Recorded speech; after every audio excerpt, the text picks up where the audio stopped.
sono convinto di questo, nella nostra coscienza comune ci sono tante idee che sono mature, non è necessario attendere nessun evento straordinario per cambiare strada e dare un futuro al nostro Paese. Il futuro è presente, siamo noi, la gente che ha già capito. La gente però si disinteressa della politica. Si disinteressa della politica quando la politica parla del vuoto, parla di nulla.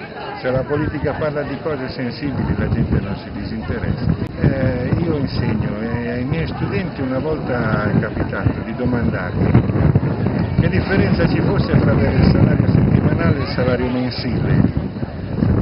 La conseguenza è stata che sono arrivato tardissimo a casa e ho dovuto litigare con mia moglie. Per loro era un fatto senza nessuna rilevanza, non sapevano che è una delle cose che è costata più fatica, più sangue.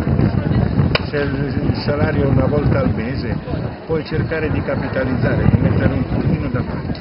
Se il salario tutte le settimane insegui debiti. Se la politica parla di cose vere, tutti si interessano. Quindi lei propone un manuale per fare una nuova politica.